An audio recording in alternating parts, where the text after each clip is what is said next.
जब गुस्सा अकल पर गालिब आ जाए तो चंद लम्हों की बदतमीजी पूरी जिंदगी बदल सकती है। आज की कहानी सिर्फ एक मामूली झगड़ा नहीं, ये एक तबाही थी जिसने ना सिर्फ एक मुलाजमा की जिंदगी बदल दी बल्कि एक दूसरी खातून जिसने गुस्सा दिखाया था उसको सजा दिलवाई। लेकिन खातून का अंजाम बिल्कुल वैसा नहीं है जैसा आप सोच रहे हैं। तो चलिए आज की सच्ची जुर्म कहानी का आगाज करते हैं। यह खातून जेल जाने वाली है। इसका नाम रैपिटार है। एक दिन रैपिटार चिपोटले नामी रेस्टोरेंट पर रुकती है। वो अपना जो पसंदीदा बेटो बाउल है उसका ऑर्डर करती है।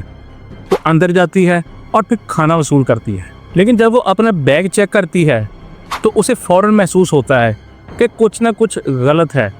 उसका बेटो बाउल ना सिर्फ अजीब लग रहा था बल्कि ये बिल्कुल वैसा बाउल नहीं था जिसका उसने सोचा था या उसने ऑर्डर दिया था। रैपिटार मुलाजमी से कहती है कि खाने को दोबारा तैयार करो। वो बड़ी खुश अखलाकी से दोबारा उसका बाउल बना देते हैं और उसे वापस देते हैं। मगर रैपिटार अब भी खुश नहीं थी।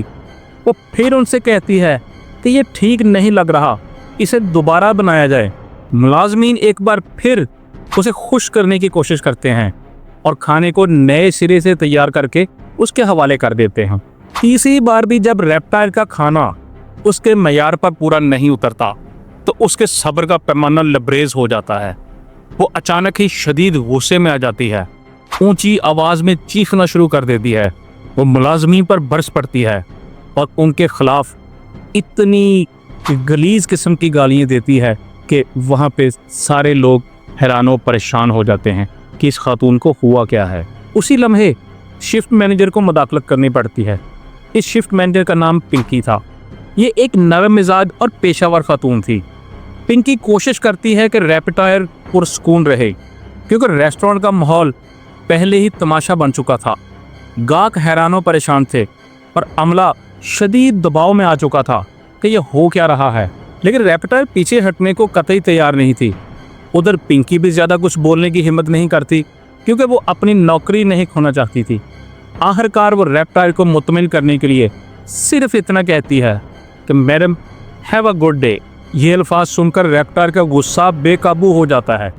वो गुस्से से अपना बेटो बाउल उठाती है और पूरी कुव्वत के साथ पिंकी के चेहरे पर दे मारती है। ये मंजर इतना खौफनाक था कि अगर हम आपको ये वीडियो में दिखाएं तो YouTube हमारी इस वीडियो को डिलीट कर देगा। इसके बाद रैपिटायर उस जगह से यूं निकलती है जैसे उसने कोई अजीम किस्म का कारनामा सरअंजाम दिया हो। वहाँ पर मौजूद लोग उसके वीडियो बना रहे थे और उनमें से ही किसी ने पुलिस को फ़ोन कर दिया।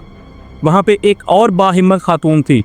उसने रैपिटायर को रोकने की कोशिश की मगर रैपिटायर झट से अपनी गाड़ी में बैठती है और मौका से फरार हो जाती है। बज़ाहिर ऐसा लगता है कि वो बच निकली है, लेकिन फिर कहानी में ज़बरदस्त मोड़ आता है। दरअसल रैपिटायर ने अपना जो बेटो बाउल है उसका ऑनलाइन ऑर्डर किया था।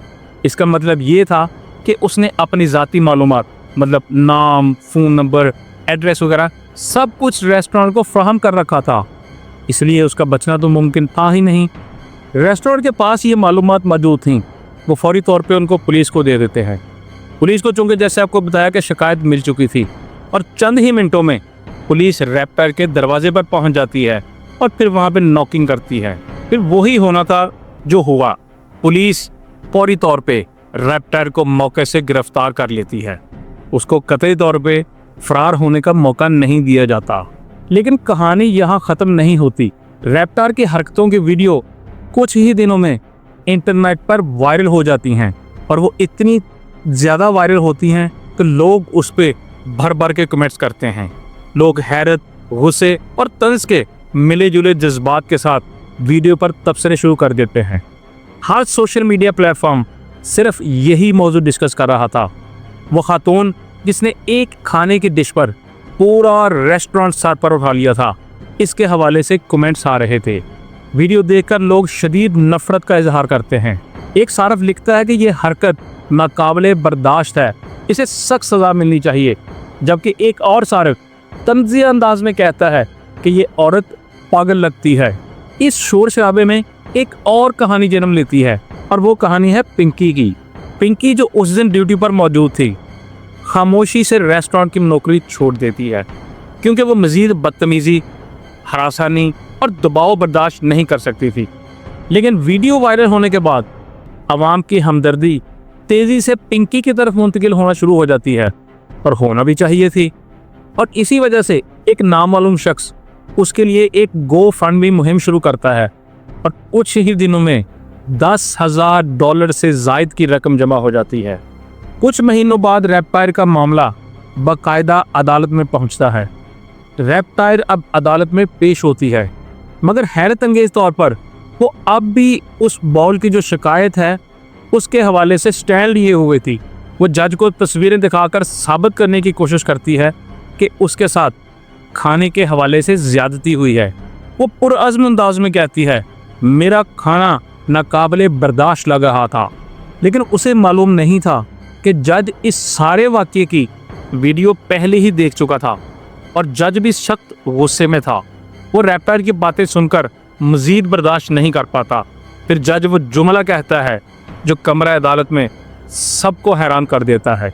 जज कहता है कि मुझे लगता है तुम इस खाने से भी खुश नहीं होगी, क्योंकि अब तुम्हें जेल का खाना मिलेगा। अदालत रैपटायर को 90 दिन कैद की सज़ा सुनाती है, मगर उसी लम्हे एक और हैरान कुन मोड़ आता है।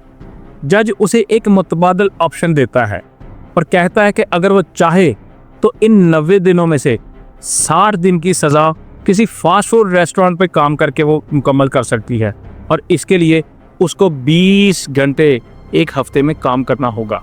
हैरत की बात यह है कि रैपटायर इस शर्त को कबूल कर लेती है। कल तक जो खातून एक ब्रेटो बॉल पर लड़ाई कर रही थी, अब उसी जैसा खाना दूसरों को पेश करने के लिए रेडी थी। हो सकता है कि अगली बार वो खुद ऐसा बॉल बनाए, या शायद कोई गुस्से वाला गाहक वही ब्रीटो वाला ट्रीटमेंट जो इसने पिंकी के साथ किया था इसके साथ करे और बाउल इसके मुंह पे दे मरे। ये सब कुछ अमेरिका में हुआ, और ओहायो के लोगों ने एक आम वाक़या को अदल, सबक और इंसानियत की बाजियाबी में तब्दील कर दिया। कोशिश करें कि अपने गुस्से पे काबू रखें। आपकी दूसरी तरफ भी कोई इंसान खड़ा है, उसके क्या मसाइल हैं, उसके क्या वसाइल हैं, आपको इस हवाले से अंदाज़ा नहीं है। अगर आप खुश अखलाक होंगे, नरम दिल होंगे, तो बड़ी से बड़ी गलती भी आप दरगुजर कर लेंगे।